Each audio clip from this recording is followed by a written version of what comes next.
My name is Julia Baker, a 42-year-old software developer and single mother living in a quiet suburban neighborhood. The barbecue sauce on my plate suddenly looked like blood. I looked up at my sister, Amanda. She was holding a glass of wine, smiling like she had just told the best joke in the world. But it wasn't a joke. We were sitting at the long picnic table in my parents' backyard for Labor Day. Everyone was there.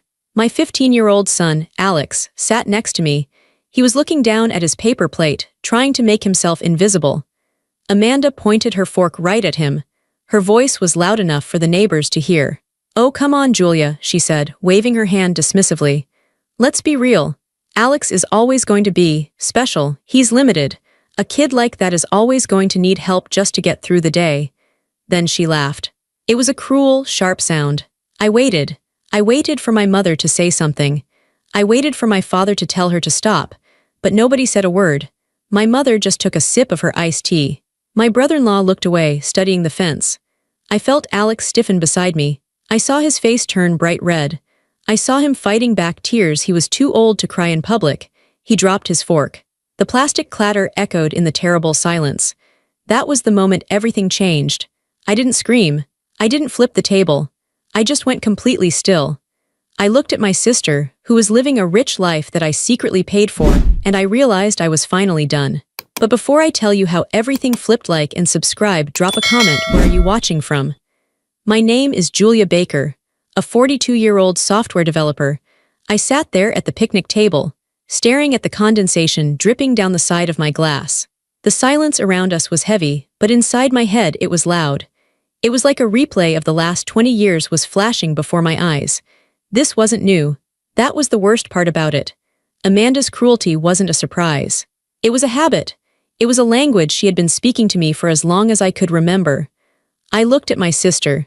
She was laughing, tilting her head back, her expensive sunglasses perched on top of her perfectly highlighted hair. She looked like the picture of success. She looked like the winner, and she looked at me like I was the loser. Growing up, it was always the same story. Amanda was the sparkly one. She was the one who needed the new dresses, the dance lessons, the attention. I was Julia. I was the sturdy one, the one who did her homework, the one who didn't cause trouble, the one who didn't need anything. My parents fell into that trap easily. "Julia is fine," they would say. "Julia can take care of herself, but Amanda needs support." They didn't realize that support would turn into a lifetime of enabling. When we became adults, the gap between us only seemed to get wider, at least on the surface. Amanda married Greg.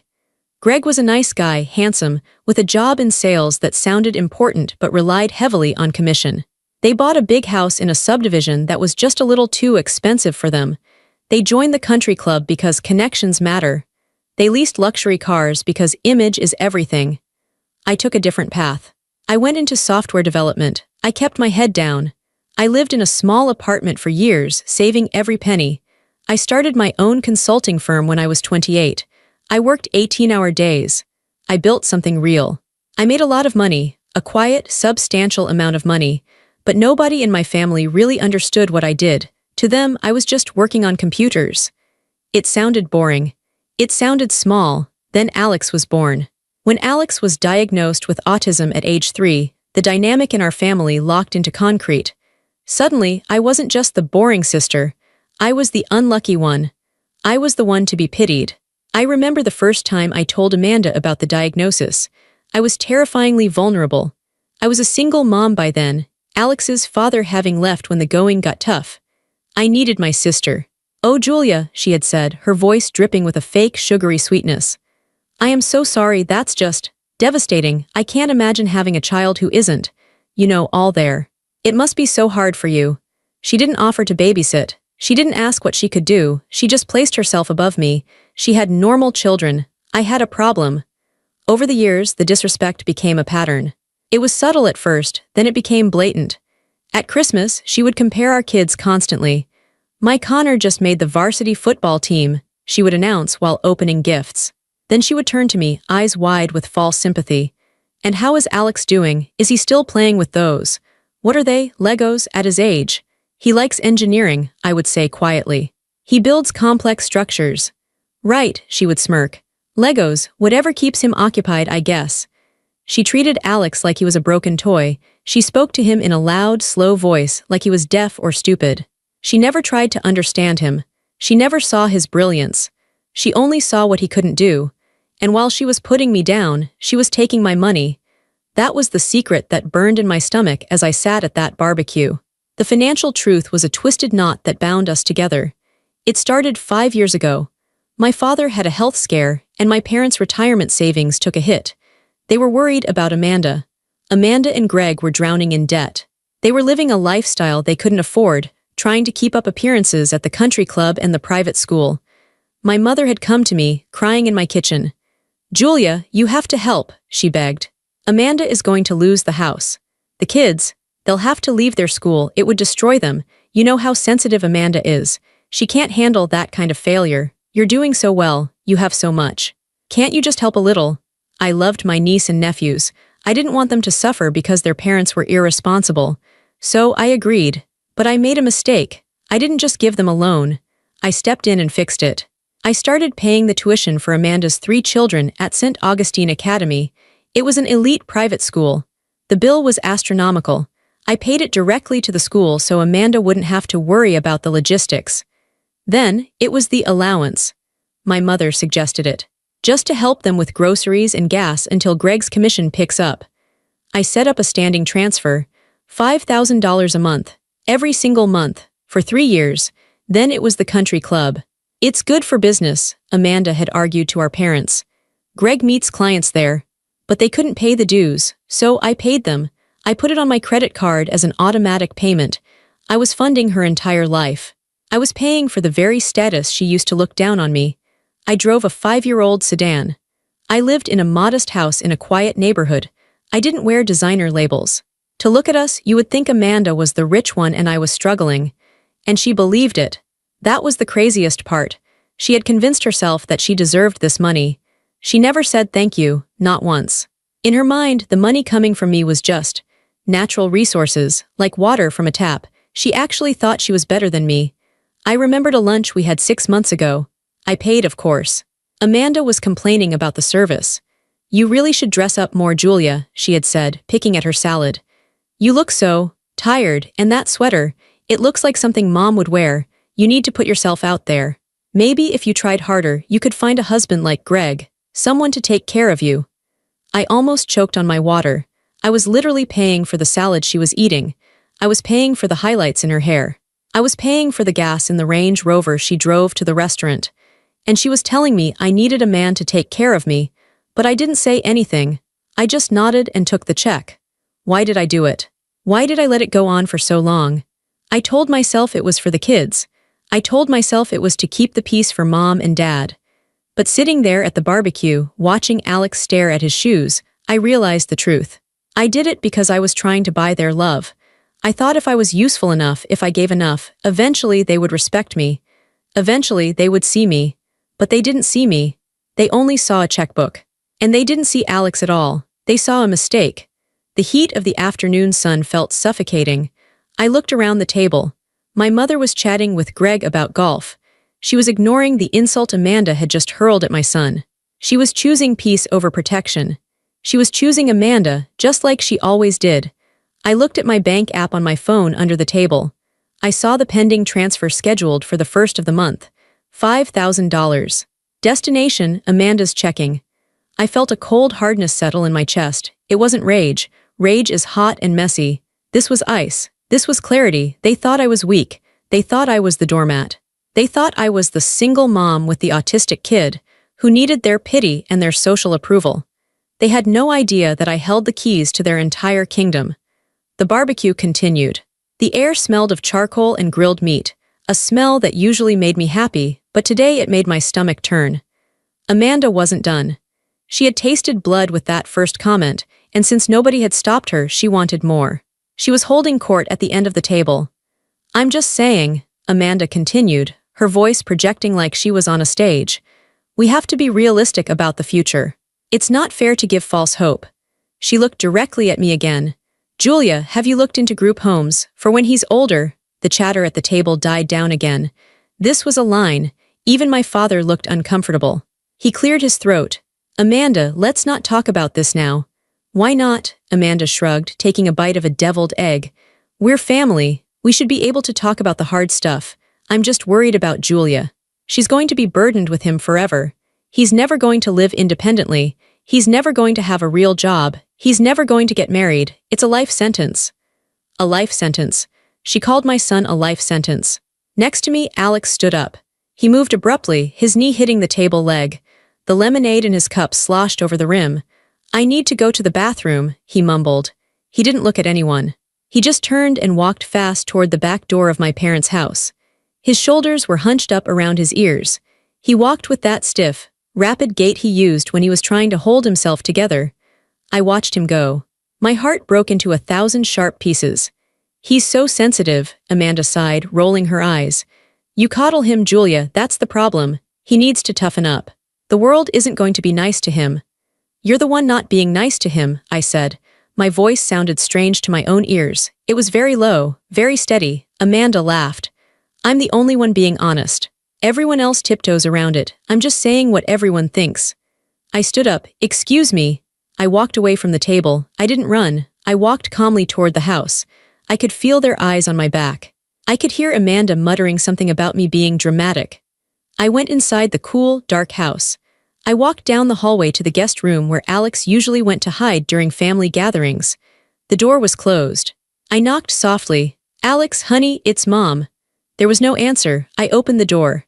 Alex was sitting on the floor in the corner between the bed and the wall. He had his noise-canceling headphones on. He was rocking back and forth rhythmically. His face was wet. He wasn't making a sound, but the tears were streaming down his cheeks. I sat down on the floor next to him. I didn't touch him right away. I knew he needed space when he was overloaded. I just sat there being a presence. After a few minutes, he took the headphones off. He looked at me with red, swollen eyes. Is it true? He asked. His voice was small and cracked. Is what true, baby? That I'm a burden. That I'm broken.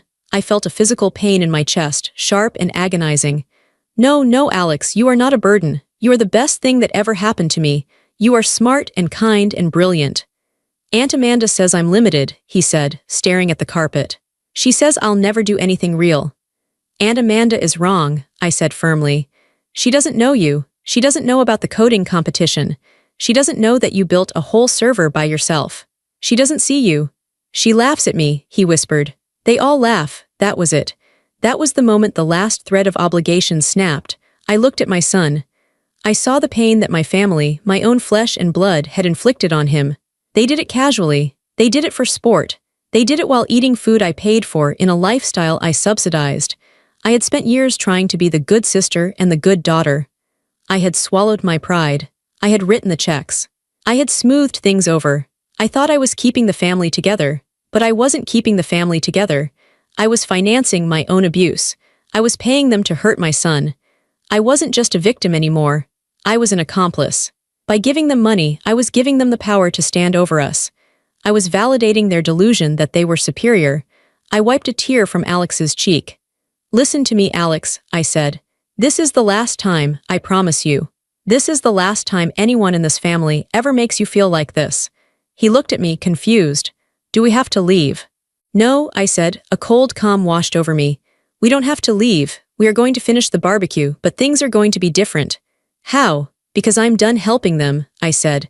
I stood up and held out my hand. Wash your face. Put your headphones back on if you want. You can stay in here and play on your tablet. I'll be back in a little while to get you. Okay, he said. I walked into the bathroom and looked at myself in the mirror. I looked the same as I had 10 minutes ago, a woman in a simple navy sundress with hair pulled back in a ponytail. But I wasn't the same. The pleaser was dead. I took my phone out of my pocket. I checked the signal. It was strong. I walked out of the bathroom and went into the den, which was empty. I sat down at my father's old desk. I opened my laptop bag, which I always carried with me for work emergencies. I opened the laptop. The screen glowed blue in the dim room. I logged into my email. I logged into my bank portal. My hands weren't shaking. They were steady as rocks. I felt a strange sense of detachment. It was like I was performing surgery. I was cutting out a tumor. It had to be precise. It had to be complete. I could hear Amanda's laugh coming from the backyard. It was a high, cackling sound. She was probably telling another story about how hard her life was, or how exhausting it was to deal with the contractors for her kitchen renovation. A renovation I was paying for. I took a deep breath. It was time. I stared at the spreadsheet I had created years ago titled Family Support. I usually avoided looking at the grand total because it made me feel nauseous, but today I forced myself to look. The numbers were stark. They were black and white. They didn't lie. St. Augustine Academy tuition, $32,000 per year per child. 3 children, that was $96,000 a year. I had been paying it for 4 years. That was nearly $400,000. Just for school. I thought about the emails I got from the school. Thank you for your prompt payment, Miss Julia. They knew who paid the bills. But on the school directory, Amanda and Greg were listed as patrons. They went to the galas. They sat at the VIP tables. I wasn't even invited to the fall fundraiser last year. Amanda said it was couples only and she didn't want me to feel awkward. I had paid for the table she sat at. I scrolled down. Monthly support stipend, $5,000 per month. 36 months. $180,000. This money was supposed to be for essentials. But I knew where it went. I saw Amanda's Instagram. It went to trips to Cabo. It went to the new designer handbags she flaunted.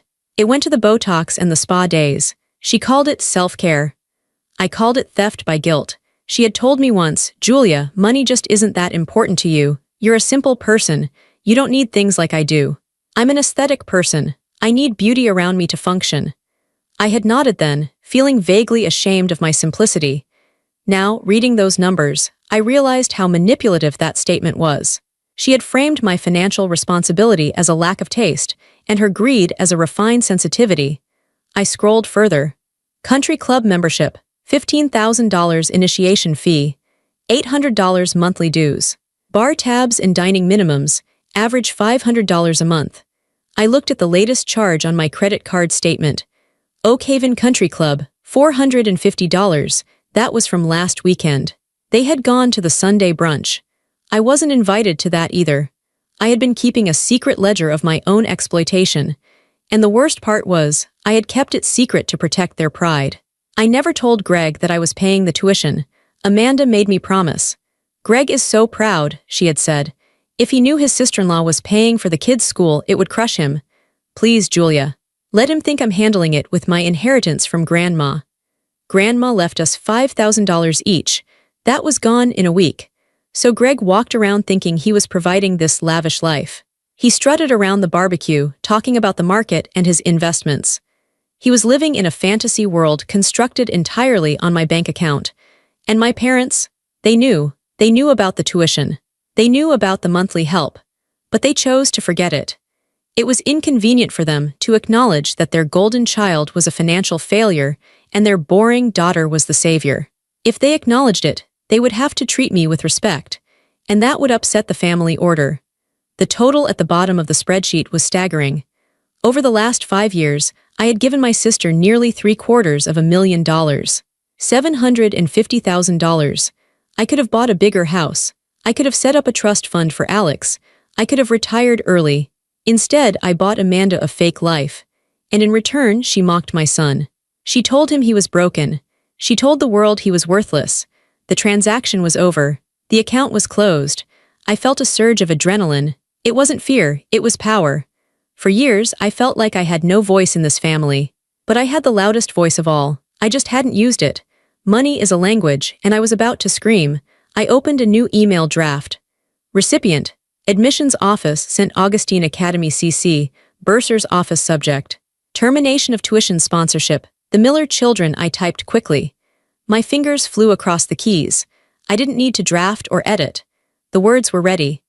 To whom it may concern, I am writing to formally notify you that I, Julia Baker, will no longer be responsible for the tuition payments for Connor Miller, Sarah Miller, and Braden Miller, effective immediately. Please cancel all automatic payments associated with my bank account, ending in 4590.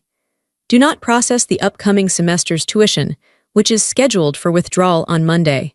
Please direct all future invoices and financial communications to the children's legal guardians, Amanda and Greg Miller. I have no further financial obligation regarding their enrollment. Sincerely, Julia Baker. I read it once.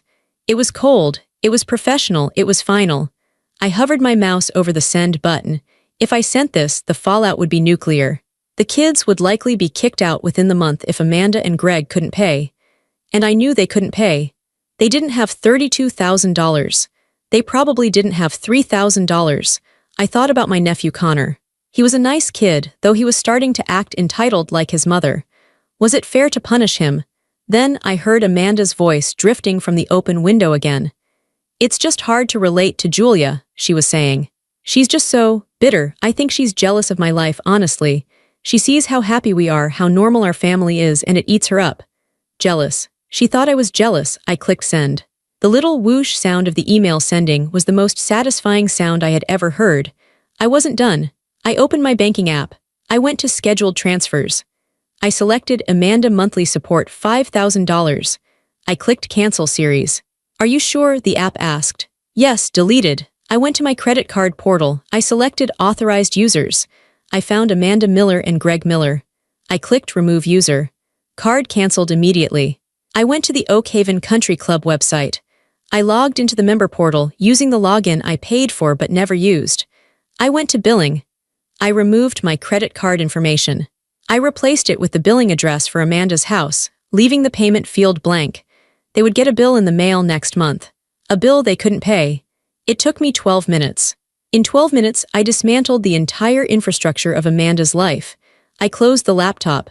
I put it back in my bag. I stood up and smoothed down my dress. I checked my face in the reflection of the window. I looked calm. I looked peaceful. I walked back out to the backyard. The sun was beginning to set. The fireflies were coming out. Amanda was eating a slice of key lime pie. She waved her fork at me when I walked out. Oh, there she is, she called out. Finally coming out of your cave. Come have some pie, Julia. Don't be such a sourpuss. I smiled. It was a genuine smile. It was the smile of someone who knows a secret. No thanks, Amanda, I said lightly. I'm not hungry. I sat down next to my mom. Is Alex okay? Mom asked quietly, looking guilty. He's fine, I said. He's watching a movie. Amanda didn't mean it, Mom whispered. You know how she is. She just speaks without thinking. Don't hold a grudge, Julia. It ruins the family dynamic. I'm not holding a grudge, I said honestly. I'm not angry at all. And I wasn't. The anger had evaporated. It had been replaced by anticipation. I watched Amanda laugh at something Greg said. She looked so comfortable. She looked so secure. She had no idea that the ground beneath her feet had already vanished. She was falling and she didn't even know it yet. I took a sip of my iced tea. It tasted sweet. So, Amanda said, looking at me, what were you doing inside for so long, working, even on a holiday? God, you really need to get a life, Julia. I was just taking care of some housekeeping, I said, cleaning up some old messes. Boring, she sang out. Maybe, I said, but necessary. I sat there for another hour. I watched the sun go down. I listened to them talk about their upcoming vacation to Martha's Vineyard. A vacation they were planning to put on the credit card I had just canceled. I listened to Greg brag about how he was going to upgrade his golf clubs. I listened to Amanda talk about how Connor needed a tutor for math, but only the best, obviously. I listened, and I didn't say a word. I didn't need to. The email was sitting in the inbox of the St. Augustine admissions director. The bank transfer had been stopped. The credit card was dead. Monday morning was going to be very, very interesting. Come on, Alex, I called out when it was time to go. Alex came out of the house, his headphones around his neck. He looked wary. He stayed close to me. Say goodbye to Aunt Amanda, my mom urged. Alex looked at Amanda. He didn't say anything. Cat got your tongue, Amanda teased. Whatever, bye kiddo, try to be more social next time. I put my arm around Alex's shoulder. I felt his tension. We're leaving, I said. See you at Sunday dinner, Mom asked. We'll see, I said. We walked to my car, my sensible 5-year-old sedan. We got in. I started the engine. Did you really mean it? Alex asked as we pulled out of the driveway. That you're done helping them? I really meant it, I said. What's going to happen? Consequences, I said. Real life is going to happen. I drove us home. For the first time in years, I didn't feel the heavy weight of dread in my stomach. I felt light. I went to sleep that night and slept like a baby. I knew the storm was coming. But for the first time, I wasn't the one standing in the rain. I was the one watching from the window. Monday morning arrived with a deceptively quiet sunrise. I woke up at 6:30 a.m. just like I always did. I made coffee. I made Alex his favorite oatmeal. I packed his lunch. My routine was exactly the same, but the air in the house felt different. It felt cleaner. I dropped Alex off at school. He seemed lighter today, too. Maybe he sensed that something had shifted, even if he didn't understand the mechanics of it. I went back home to my home office. I had actual work to do, client codes to check, a Zoom meeting at noon, but I couldn't focus. I sat there with my phone on the desk next to me, screen facing up. I was waiting. It didn't take long. At 9:15 a.m. the phone lit up. AMANDA. I watched it ring for a moment. I took a sip of my coffee, then I picked it up. "Hello," I said, my voice was calm. "Julia," Amanda's voice was high-pitched, bordering on a screech. She was breathing hard, like she had been running. "You need to call the bank right now. There's been some kind of massive screw-up." "What's wrong?" I asked, leaning back in my chair. "I'm at the school," she said. I could hear the echo of the administrative hallway in the background. "I just dropped the kids off, and the bursar, Mrs. Gable, pulled me aside. She said the tuition payment for the semester was declined. She said the sponsorship was canceled." "Okay," I said. "What do you mean, okay?" Amanda yelled. "It's not okay, it's embarrassing. I'm standing here in the office and people are looking at me. You need to fix this immediately. Call them and tell them it was a mistake. Give them the card number again." "It wasn't a mistake, Amanda," I said. There was a silence on the other end. It was a stunned, thick silence. "What?" she whispered. "I canceled the payments," I said. I spoke slowly and clearly so there could be no misunderstanding. "I sent an email on Friday night. I am no longer paying for the children's tuition at St. Augustine." You what?" Her voice trembled. "Is this a joke?" "Because it's not funny, Julia. The semester starts today. They won't let them in class if the balance isn't cleared." "I know," I said. "That's how private schools work." "But why?" She sounded genuinely baffled. That was the thing about Amanda. She was so deep in her entitlement that the idea of me saying no didn't even compute. "You can't just do that, you promised." "I didn't promise a lifetime supply of money," I said. "I helped you when you were in a crisis. But the crisis is over. You and Greg have had years to get on your feet, and instead of getting on your feet, you've been standing on my neck." "I don't know what you're talking about," she snapped, her anger returning. "We are family, you have plenty of money. Why are you doing this to the kids? This is cruel, Julia, this is so petty." "It's not petty," I said. "It's a reallocation of resources." "Reallocation?" she scoffed. "You sound like a robot. What does that even mean?" "It means I'm investing in things that matter to me," I said. "And funding a lifestyle for someone who bullies my autistic son isn't on my list anymore." "Oh my God," she groaned. "Is this about the barbecue? Are you serious?" "Julia, it was a joke. You are so sensitive. You're ruining my children's education because you can't take a joke." "It wasn't a joke to Alex," I said. "And it wasn't a joke to me." "Fine," she yelled. "Fine, I'm sorry. Is that what you want? I'm sorry I hurt your feelings. Now fix the tuition." "No," I said. "Julia, please. Greg is going to kill me. We don't have $30,000 sitting around." "Then maybe public school is a better fit," I suggested. "The public schools in your district are very good. I went to public school. You went to public school. We turned out okay." "Public school?" She choked out the words like they were poison. "My kids can't go to public school. All their friends are here. It would destroy their social standing." "That's not my problem, Amanda," I said. "I'm telling Mom," she threatened. "I'm going to tell her you're being abusive." "Tell her," I said. "But before you go, there's one more thing you should know." "What?" she snapped. "The tuition isn't the only thing I canceled." I heard her breath hitch. "What do you mean?" "The monthly transfer," I said. "The $5,000, that's gone too, and the country club membership. I removed my card this morning."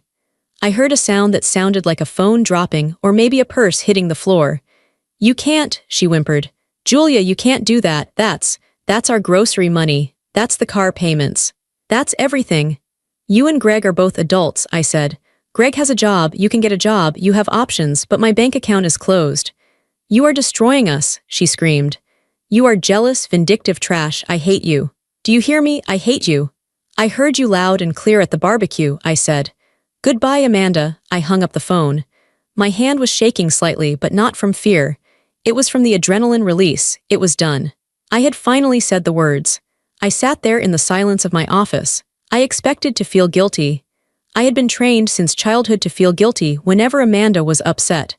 I waited for the wave of shame to hit me, but it didn't come. Instead, I thought about Alex. I thought about him crying in the dark guest room. I thought about him asking if he was a burden. And then I thought about Amanda screaming about her social standing while begging for my money. I turned back to my computer. I opened my work email. I started typing a reply to a client. For the first time in years, my mind was clear. I wasn't worrying about Amanda's bills. I wasn't worrying about keeping the peace. I was free, but I knew the silence wouldn't last. Amanda was right about one thing: she was going to call Mom, and Mom would be the next wave. It took exactly 45 minutes for my mother to arrive. I saw her car pull into my driveway. She didn't park carefully. She pulled in at an angle, half on the grass. She slammed the car door shut. I watched her from the kitchen window. She was walking fast, her purse swinging aggressively. My mother was a woman who hated conflict, but she hated messiness even more, and I had just created a massive mess. I unlocked the front door and opened it before she could knock. "Come in, Mom," I said. She stormed past me into the kitchen without saying a word. She slammed her purse down on the counter. Her face was flushed pink. "Fix it," she said. She didn't say hello. She just pointed a finger at me. "Fix it right now, Julia." "Would you like some coffee?" I asked. "I don't want coffee," she shouted. "I want you to pick up the phone and call St. Augustine." Amanda called me in hysterics. "She's in the parking lot at the school crying her eyes out. They won't let the kids into their classrooms. Do you have any idea how humiliating that is? For the whole family." "It sounds very stressful for her," I said calmly. I leaned against the counter, crossing my arms. "Stressful? It's cruel. What has gotten into you?" She looked at me like I was a stranger. "You've always been the sensible one. You've always been the generous one. Why are you attacking your sister like this?" "I'm not attacking her," I said. "I'm just stopping the payments. There is a difference." "It's the same thing," Mom argued. "You know they rely on that money. You know Greg's job is inconsistent. You set them up for failure by pulling the rug out like this." "I didn't pull the rug out," I said. "I carried the rug for 5 years. I carried the furniture. I carried the house. And I'm tired, Mom." "This is about the barbecue, isn't it?" Mom narrowed her eyes. "Amanda told me you were upset. Look, I know she can be brash. She has a sharp tongue. But that's just Amanda. You know she doesn't mean it." "She means it," I said. "She doesn't. She loves Alex. She's just worried about him. She was trying to give you realistic advice."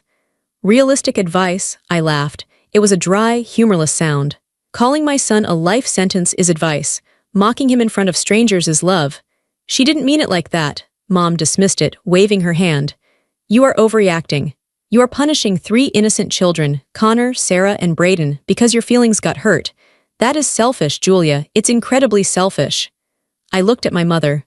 I looked at the woman who raised me. I saw the fear in her eyes. She wasn't really worried about the kids' education. She was worried that the illusion of our perfect family was shattering. She was worried that if I stopped paying, Amanda's life would fall apart, and then she would have to deal with the mess. She wanted me to be the buffer. She wanted me to be the wallet and the punching bag so she could have peace. "Did Amanda tell you what she said to Alex?" I asked quietly. "I told you, she said she was sorry." "No," I said. "I'm asking you a specific question. Did she tell you exactly what she said to him?" Mom faltered. She made a comment about his future." "She looked at my 15-year-old son," I said, my voice steady but hard as steel, "and she told him he was limited. She laughed at him, she called him a burden, and when he got up to leave to hide his tears, she rolled her eyes and called him weak." I took a step closer to my mother. "And you sat there, Mom. You took a sip of your iced tea and you looked at the fence. You let her do it." The room went silent. The refrigerator hummed. A bird chirped outside. My mother's face paled. She opened her mouth to speak, but nothing came out. She knew it was true. "I have spent my entire life trying to buy my way into this family," I continued. "I thought if I paid for the school, and the club, and the house, that maybe you guys would respect me. Or at least you would respect my son, but it didn't work. You took the money and you still treated us like we were broken." "Julia," Mom's voice was softer now, wavering. "I am done paying for people who hurt my child," I said. "It's that simple. If Amanda wants a country club membership, she can pay for it. If she wants private school, she can get a second job. But I am not working 18 hours a day to fund a woman who abuses my son." Mom slumped against the counter. She looked old suddenly. The anger had drained out of her, replaced by a frantic anxiety. "But what are they going to do?" she whispered. "They can't afford that life, Julia. They'll lose everything." "Then they were living a lie," I said, "and it's time for them to wake up." Greg will leave her, Mom said, her voice trembling. If the money stops, if the image cracks, he won't stay, you know how he is. If he leaves her because the money runs out, then he never loved her anyway, I said. And that's not my fault either. Mom looked at me for a long time. She was searching for the daughter she could push around, the daughter who would cave if she sighed loud enough. But that daughter wasn't there. You really aren't going to fix this, she said, realizing it for the first time. No, I said. I am fixing it. This is me fixing it. Mom picked up her purse. She moved slowly. She didn't look angry anymore. She looked defeated. I hope you know what you're doing, she said as she walked to the door. You're breaking the family apart. The family was already broken, I said. I just stopped painting over the cracks. She left. I locked the door behind her. I went back to the kitchen and poured the cold coffee down the sink. I washed the mug. I dried it. I put it away in the cupboard. I felt a profound sense of loneliness, but it wasn't a bad loneliness. It was the loneliness of a clean slate. I had stood my ground. I had protected my son. And for the first time in my life, I respected the woman I saw in the mirror. The next 2 weeks were a blur of chaos for everyone except me. I stayed in my lane. I focused on my work. I focused on Alex. We went to the movies. We cooked dinner together. We worked on his coding project. Our house was peaceful. But outside our walls, the storm was raging.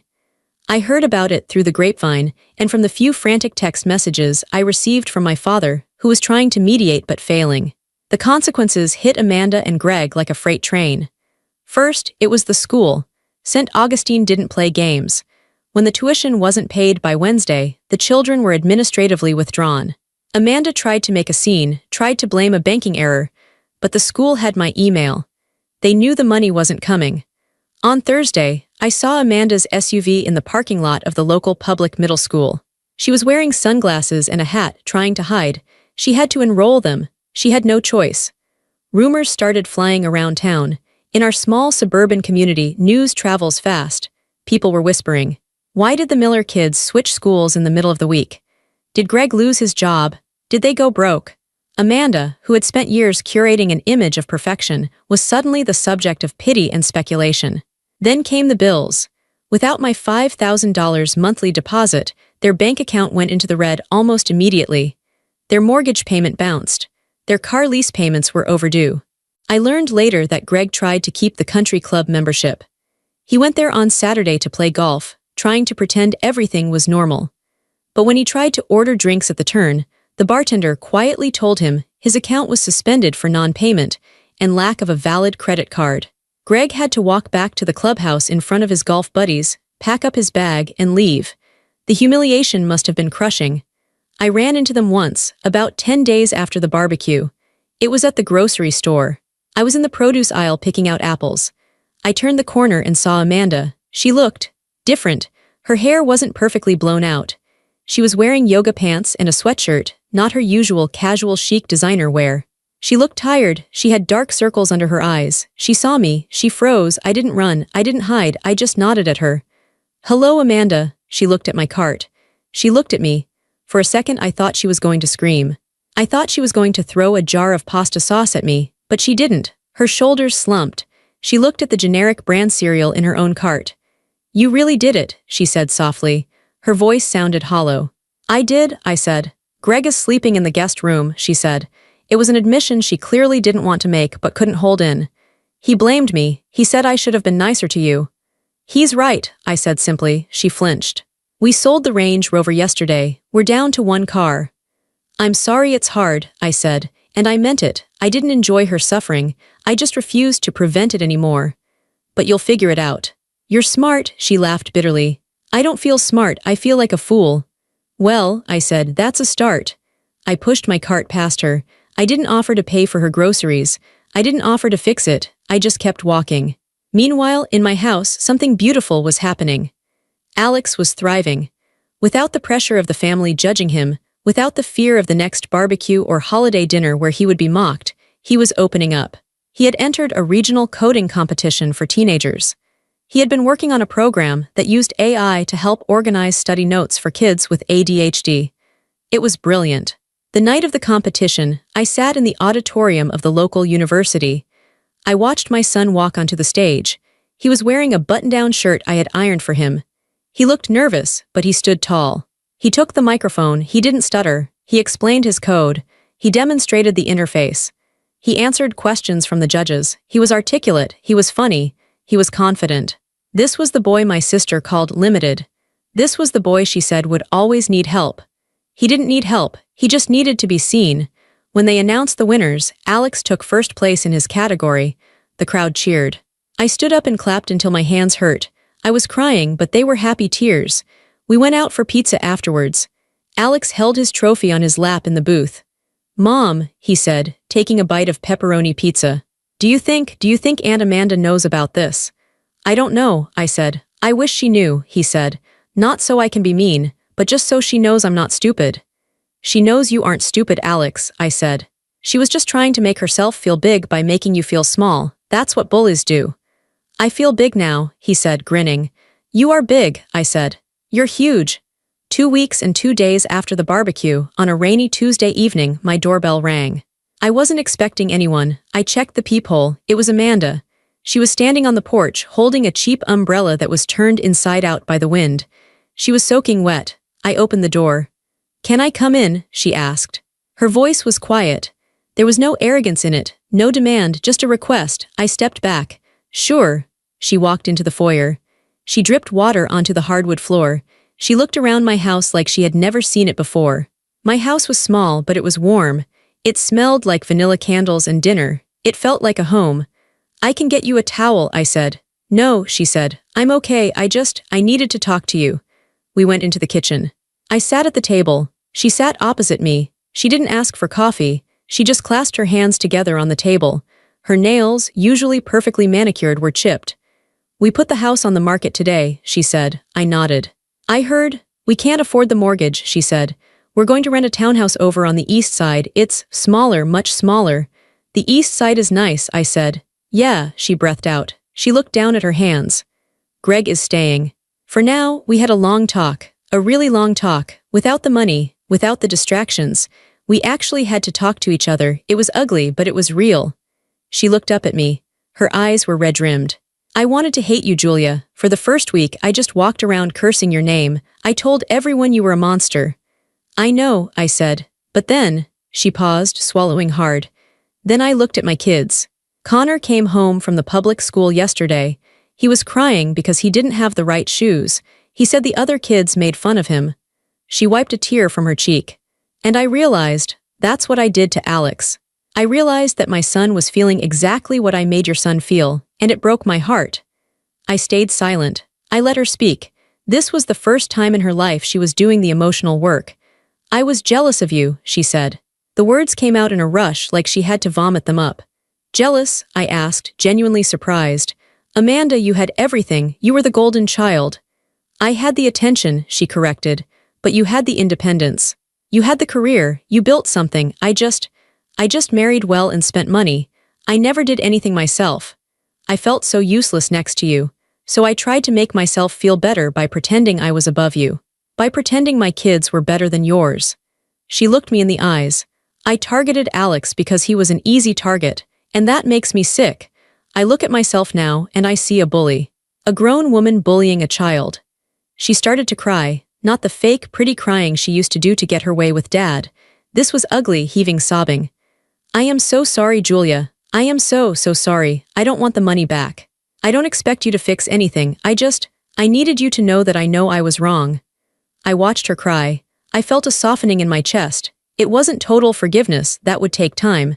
But it was the beginning of peace. "Thank you for saying that," I said. Just then, Alex walked into the kitchen. He was holding his trophy from the competition. He stopped when he saw Amanda crying. He looked at me unsure. "It's okay, Alex," I said. "Aunt Amanda is just visiting." Amanda wiped her face frantically, trying to compose herself.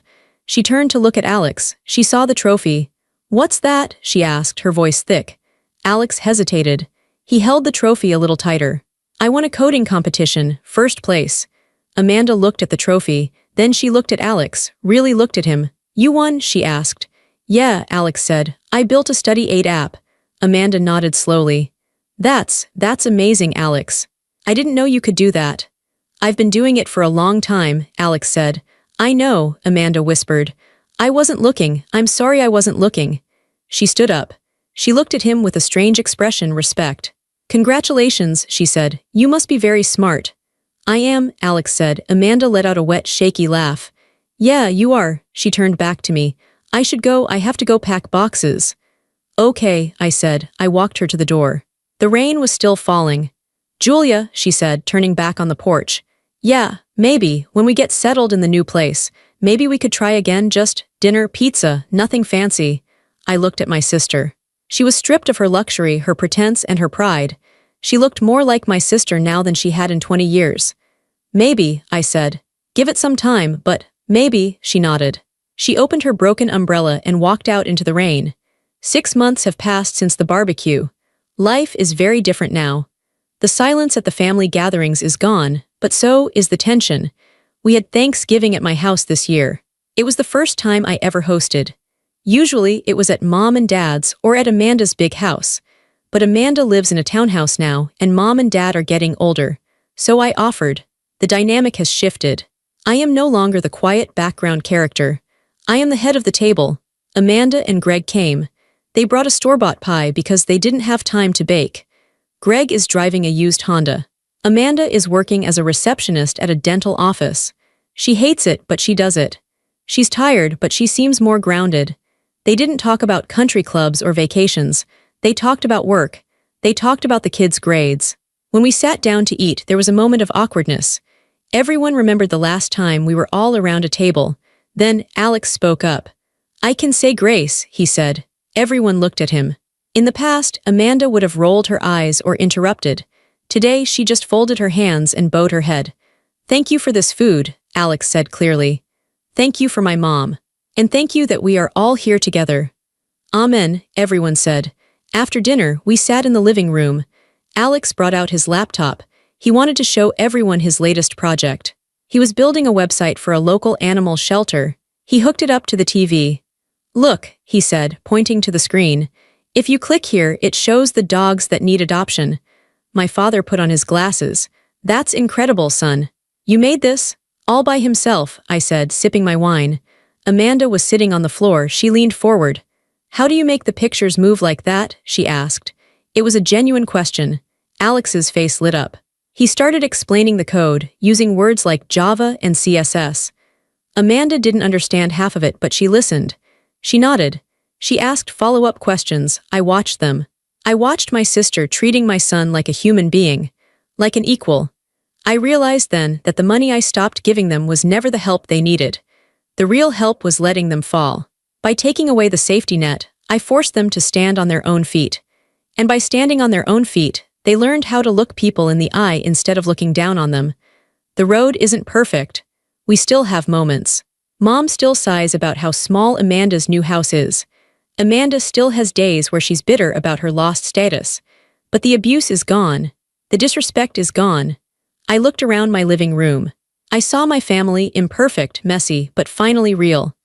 I looked at Alex, explaining his code with his hands waving in the air, his eyes bright with joy. He wasn't a victim anymore. He was the smartest person in the room. And I wasn't a victim either. I was Julia. I was a mother. I was a provider. And for the first time, I was the author of my own story. I took a deep breath, savoring the peace.